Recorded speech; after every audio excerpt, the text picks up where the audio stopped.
Bonjour à toutes et à tous. Recours du CSE à un expert pour risque grave, fixation judiciaire du loyer du bail renouvelé et transformation d'une SARL en EURL, ce sont les titres à la une du JT de ce vendredi 17 juin.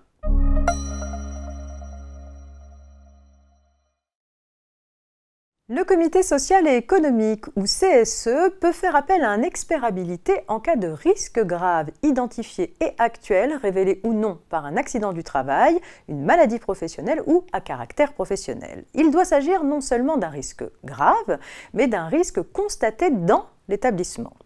La Cour de cassation précise dans cette affaire que c'est au CSE qui demande une expertise de prouver l'existence du risque grave. Lorsque les juges du fond sont saisis d'un litige sur cette question, ils doivent donc rechercher si la situation répond ou non à la définition du risque grave en fonction des éléments de preuve apportés par le CSE.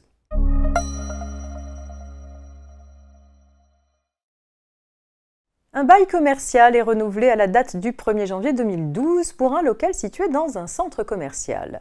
À défaut d'accord des parties sur le montant du loyer, le juge est saisi pour le fixer à la valeur locative.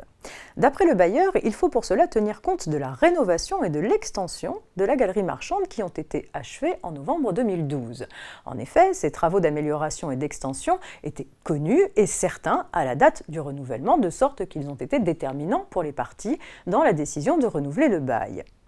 Ce n'est pas l'avis du juge. Pour le calcul du loyer du bail renouvelé, ne peuvent être pris en considération que les éléments existants à la date du renouvellement.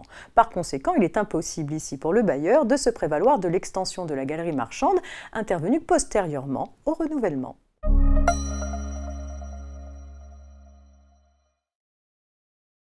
Une société de personnes qui souhaite opter pour l'impôt sur les sociétés doit notifier cette option auprès du service des impôts dont elle relève ou cocher la case prévue à cet effet sur le formulaire de création ou de modification déposé au centre de formalité des entreprises.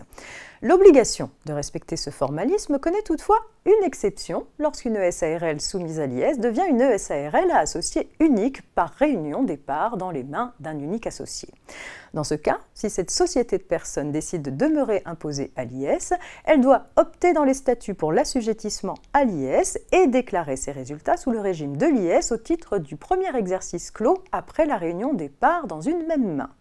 En application de ce principe, même si une société a continué à déposer des déclarations d'IS, un vérificateur ne peut valablement pas lui infliger un redressement d'IS. En effet, elle n'est pas passible de cet impôt puisqu'elle n'a pas modifié ses statuts en ce sens. C'est la fin de cette semaine de JT préparée par la rédaction de la Revue Fiduciaire. Je vous souhaite un très bon week-end. À lundi.